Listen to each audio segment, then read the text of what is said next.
उसको गृहिणी कहते हैं। कोई दड़िया ने ग्रहण हो गई हो तो बताओ इन मतलब पावर तो थोड़े ज्यादा है, इन माते जिम्मेदारी भी थोड़े माते ज्यादा है। तो थाने निवेदन कर रही हूँ कि थाने खोला में जगह टाबर होता है, बैठा है, खिल दिया है, इनके हाथ में हिंदुस्तान की कमान अगर आए तो इनको श्रेष्ठ बनाना ये आपकी जिम्मेदारी है। इनको अभी से ऐसा तैयार करना कि हिंदुस्तान की संस्कृति बच सके, वो आपका फर्ज बनता है। संस्कार देनो थानो काम है। माँ आकार भी देती है और माँ संस्कार भी देती है। आजकल हालत होड़ी है, आपने मैं कई बताया, पहले री बायां इतनी मजबूत थी, खेत में काम भी करती और काम करती करती बच्चे ने खेत में ही जन्म दे देती। जब आती घरे तो एक हाथे और नयो सदस्य लेन आती, कहती आज पर खुशखबरी आई है, लो साहब बधाई। और हमें हालत है कि डॉक्टर करने जावे, डॉक्टर साहब चेक करन कहवे आप तो कौन मत कर जो, बेड रेस्ट कर जो। हमें वहां सासू ने कहवे मार तो कौन करवारो मना करियो, भाई देखे कि ठीक है आराम हो।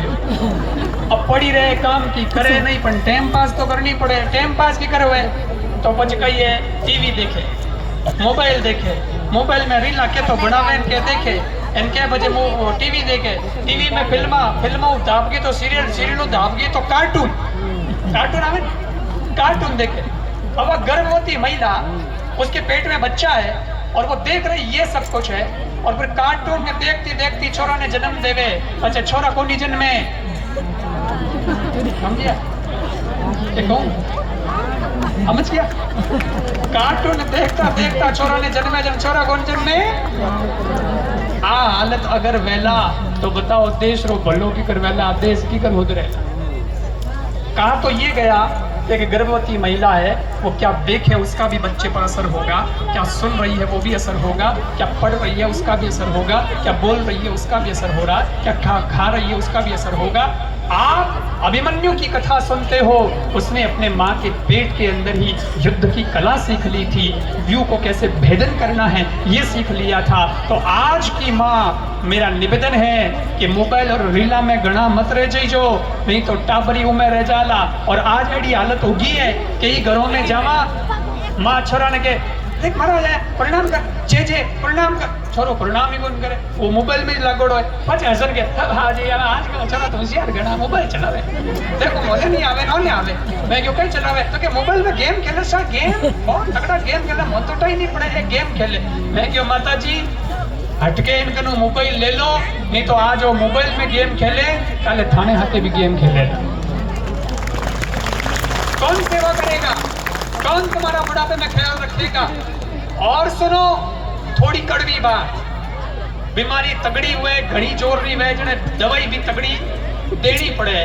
मारो निवेदन है थोड़ी सी और तगड़ी बात, और वो ये बात कि आज हमारे बच्चे, आज हमारी बच्चियां, उनको विधर्मी लोग लेके जा रहे हैं और कहते हैं साहब छोरी ने फंसा दीन, छोरी ने यो खवाड़ दियो, वो खवाड़ दियो, बच्चे यू कर दियो, ब्रेन वॉश हो गयो, वो है जगो दूजो टोपिया हो मारे छोरी ने ले गयो। घर घर रिकाड़ी होगी आजकल यार, देखो जब अखबार में एक ही एक बात इन पर छोरी ने देखो दे वीडियो बनावे, मुंह मारे मंदी जा रही हो, मारे लारे हमारी कोई जरूरत नहीं है। देखो अब मैं बताना चाहता हूँ इसकी जड़ क्या है, जड़ कहाँ है, प्रॉब्लम कहाँ है। आपका धर्म परिवर्तन क्यों नहीं हुआ, मुझे इसका जवाब दीजिए। अगर उनको खिलाने पिलाने से ब्रेन वॉश हो गया, आपका क्यों नहीं हुआ, मेरा क्यों नहीं हुआ, इनका क्यों नहीं हुआ। असर तो सब पे होना चाहिए ना, दवाई लेंगे तो सब पे असर होगा कि नहीं। फिर आपका क्यों नहीं हुआ धर्म परिवर्तन, आपका दिमाग खराब क्यों नहीं हो जाता, उनका खराब क्यों हो जाता बच्चियों का। क्योंकि आपके बुजुर्गों ने जो धर्म आपको सिखाया था उसमें से आधा आपने याद रखा और उस पर अब तक चले, इसलिए आप बच गए। मेरा निवेदन है जितना आपको पता है उसमें से आधा अपने बच्चों को सिखा देना, तो वो भी धर्म परिवर्तन से बच जाएंगे। हमने सिखाया ही नहीं हमारे बच्चों को कि हम किस संस्कृति से आते हैं, हमारा गौरव क्या है, राम क्या है, कृष्ण क्या है, सीता का त्याग क्या है, उसकी तपस्या क्या है, हमने समझा ही नहीं। और जब सिखाया नहीं तो बेचारे बच्चों का दोष क्या है। इन वास्ते आप रे छोरों ने हनुमान चालीसा याद कराई जो, छोरा हनुमान जी जेड़ा बन पावे, हनुमान जी जेड़ी आत्मशक्ति भी उनके अंदर आ पावे, और सामने ऐसी कोई चुनौती आ जाए तो उनकी गर्दन झुकी ना रहे, सर उठा करके आंख में आंख डाल के उनसे बात कर सके। तब धर्म बचेगा, तब हमारे बच्चे बचेंगे, हमारी पीढ़ियां बचेगी। खैर, लंबी चौड़ी बात नहीं करना चाहता मैं, इशारे में आपने सारी बात समझ ली है। तो एक तो ध्यान रखना है, परिवार को ध्यान रखना है। दूसरी बात मैं और निवेदन करनी चाहूंगा आपको कि आज की धरती है इन्हें अपा माँ कहवा, एक अपा लोग हाँ जगह इन्हें माँ कहवा। अपनी संस्कृति की बढ़िया अपन नदी ने भी माँ कहवा, अपा पहाड़ में भी पूजा करा, पेड़ में भी पूजा करा। अपार तो पेड़ रो तो मोटो आंदोलन चाल रही हो, आपने ठा वेला विश्व समाज में लोग बटे खेजड़ी के वास्ते आंदोलन कर रही है। अपा पेड़ ने भी भगवान जो माना, अपा पहाड़ ने भी माना, धरती ने भी माँ कहवा, पर इस धरती ने बचावनो भी तो अपनो फर्ज है। मन पड़े जी अपा कर रही है न, तो हमने पर्यावरण का ध्यान रखा, और तो और गौ माता उसको भी हम माँ कहते हैं। और कई बार अपन लोग गौ माता की जय बोलना, सब कुछ करना, हका हुका तो घना ही करना, लेकिन फंटा है कि अपन गाय रा हत्यारा भी हाँ है कि वो मराठियों की बात करो, अपन हिंदू हाँ गाय न, मैं थोड़ी खाता, मैं थोड़ी मारा। लेकिन माताओं भूल कटे हुए सब्जी बंदारी, फ्रूट बंदारिया बीजा, और फिर उनको आपने उनके छिलकों को, कचरे को पॉलीथीन की थैली में डाल करके बाहर फेंक दिया। गाय खाने के लोभ से उस थैली को खा जाती है, प्लास्टिक की थैली को, और वो प्लास्टिक उस गाय के लिए गोली का काम कर देता है, बंदूक की गोली बन जाता है, गाय बेचारी मर जाती है। तो दोष अपने को लगेगा कि नहीं? गाय तो मरी सो मरी, लेकिन आपने प्लास्टिक बिखेर बिखेर करके रोडें, सड़कें, इधर उधर सब ये धरती को खराब किया, वो भी तो दोष अपने को लगना है। हो सके तो पेड़ लगाओ, पर नहीं लगा सको तो धरती ने कम से कम खराब तो मत करो। पर्यावरण को बचाना, बाहर का प्रदूषण खत्म होगा तब हमारे भीतर का प्रदूषण भी खत्म होगा।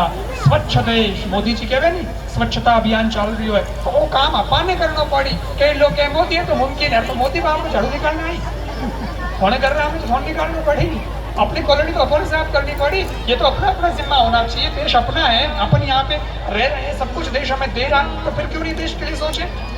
दो, तीसरी बात मारो निवेदन है, समरसता रो भाव राखनो पड़ी। मैं ऊंचो और तू नीचो, तो फलानी जाती रोए। मने बहुत दुख रे साथ कहना पड़े कि आज मोटा मोटा जातीय सम्मेलन तो हो रहा है, और महाकुंभ हो रहा है, जाति फलानी जाति का हो रहा है, उसकी जाति हमारे जाति का हो रहा है। हाँ एन खूब लोग आवे, मोटी मोटी व्यवस्था है, और हगड़ा जाति रा लोग बटे आप अपनी जाति रा बेड़ा हो रहा है। लेकिन सज्जनों, खाली जातीय सम्मेलन से हम बचेंगे क्या? जब बात हिंदू सम्मेलन की आती है तब हम लोग सोए पड़े रह जाते हैं। क्यों सोए पड़े रह जाते हैं? जातियों में बंटोगे तो एक दिन कमजोर पड़ जाओगे, कट जाओगे, काट दिए जाओगे। लेकिन अगर हिंदू बनकर एक रहोगे और सबको साथ लेकर के चलोगे तो पावर बनोगे, ताकत बनोगे। आज कलयुग में संगठन ही सबसे बड़ी शक्ति है। एक छोटा सा उदाहरण देकर के बात पूरी करता हूं कि समरसता का भाव आता है तब क्या होता है। एक आदमी ने दो लड़का, मोटा वे गया, ब्याह वे गयो।